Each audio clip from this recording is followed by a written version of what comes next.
the most expensive home on the planet. In the inner city of Mumbai, India, not far from the poverty-stricken slums, on the renowned Altamont Road, stands Antilia, the most expensive home ever created.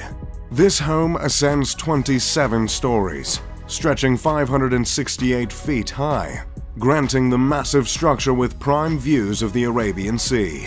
In technical terms, the home is the second most expensive residential property in the world, considering Buckingham Palace is worth around $5 billion. However, Buckingham Palace is considered a crown property, whereas Antilia is a private residence. And the most expensive private residential property at that, with some pricing estimates as high as $2 billion. Even still, any list in which a residence is preceded by Buckingham Palace pretty much guarantees that place is going to be over-the-top luxurious and is likely a house I'd love to move into. In this video, I'll take you on a virtual, informative tour of this ostentatious estate, while engaging all of 2 of your senses. In this massive home, there are several ceilings that are double or triple heighted, so the 27-floored skyscraper looks more like a 50 or 60-floored building. Can you imagine only being as tall as an ordinary 27-floor building? Laughable. On some of the lower floors, there is a multi-level car lot that can hold 168 vehicles, including Mukesh's precious RS5 Crore Maybach, a car for very important people. Somewhere in that car lot is also a car service station. But if cars aren't your style, don't worry. The home also has 3 helipads placed on the roof. Few things say billionaire like more than one helipad on the roof. Both the private car lot and helipads are violations of residential bylaws in Mumbai, but from what we can tell, no one has forced the billionaire's hand to make any changes. Above the car lot, you'll find an extravagant lobby composed of 9 elevators. Further up is a 2-story recreation center with a lap pool, a gym, a juice bar, a dance studio, and a yoga studio. Floors like these are how Jeff Bezos transformed his I sell books body to his I sell what I want physique. As you continue to ascend, you will eventually run into a spa and a ballroom. The ballroom is adorned with multiple crystal chandeliers that cover 80% of the ceiling, leaving a shameful 20% exposed and unadorned. To capitalize on the entertainment focus areas of the home, there's a movie theater that sits 50 viewers. There are multiple balconies and terraces with luscious gardens hanging over the sleek facade along the home. The vegetation attached to the sides of the building are meant to absorb sunlight in order to keep the interior as cool as possible. Hopefully that touch can put a dent in what must be a monstrous electricity bill. As if all this luxury wasn't enough of an escape from the hot, busy streets of Mumbai, the home comes fitted with an ice room equipped with a snow generator, meant to mimic a winter wonderland, a creative addition rivaled only by the likes of Willy Wonka. The immaculate structure was designed by architects Perkins & Will out of Chicago, and the interior design was overseen by an Australian company called Leighton Holdings. While the 400,000 square foot building is home to just 6, it's also meant to make room for a staff of 600 cooks, cleaners, and security personnel. So that makes the size of the mansion less excessive, right?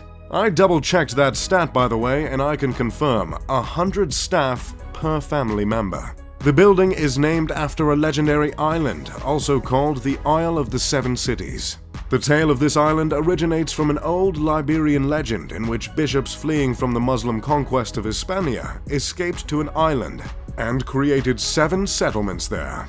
There's not much else on that fun fact, and no one seems to know why the owners of the home took to that fabled island. But that's the thing with being a billionaire. No one questions your decisions. Considering the unique shape of the skyscraper and the fact that its construction cost not 6, not 7, not 8, but 10 figures, it'd be a fair assumption to presume the design of the home is symbolic, or at least, on purpose. And that assumption would be correct. This incredible structure was meticulously crafted with Hindi influence and generously laced with religious symbolism.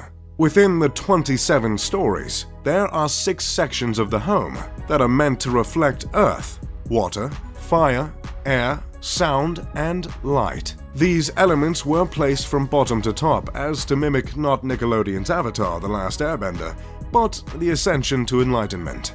Throughout the mansion there are two reoccurring motifs: the sun and the lotus.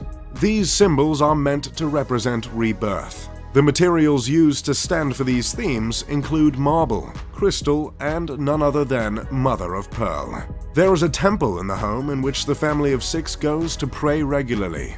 There are many statues of Hindu deities throughout the home, including the Hindu god Ganesh, revered as the remover of obstacles, and Shiva, the Hindu deity who destroys to make way for new creation. Along with religious themes and the motifs of lotus and sun, the house is said to have been inspired by the Atlantic Ocean. The owner of the $2 billion home is Mukesh Ambani, a petroleum titan, chairman of Reliance Industries and, surprise surprise, the richest man in India. Mukesh is responsible for a fifth of India's exports, which is absolutely outrageous considering India makes up for a third of the Earth's population. Mukesh's father created a business that turned into the world's biggest producer of polyester fibers and yarns. Mukesh multiplied his inheritance many times over to become one of the richest men in all of Asia. For years, Mukesh was a member of the top 10 richest people in the world, and during one surge in India's stock market in 2007, he was believed to be the richest man on the planet. But as of recently, he sits comfortably at the 20th spot. Mukesh is worth $40.1 billion and is 61 years old. Did someone ask for a list of the richest people on the planet? Okay, here it is. Number 1. Jeff Bezos, Amazon. Number 2. Bill Gates, Microsoft. Number 3. Warren Buffett, Berkshire Hathaway. Number 4. Bernard Arnault, Louis Vuitton. Number 5. Amancio Ortega, Zara. Number 6. Carlos Slim Helou and family. Number 7. Mark Zuckerberg, Facebook. Number 8. Larry Ellison, Oracle. Number 9. Larry Page, Alphabet, co-founder of Google. Number 10. Charles Koch, Koch Industries. Number 11. David Koch, you guessed it, Koch Industries. Number 12. Sergey Brin, Google. Number 13. Michael Bloomberg, Bloomberg. Number 14. Ma Huateng, Tencent Holdings. Number 15. Jim Walton, Walmart. Number 16. Rob Walton, Walmart. Number 17. Alice Walton, Walmart. Number 18. Steve Ballmer, Microsoft. Number 19.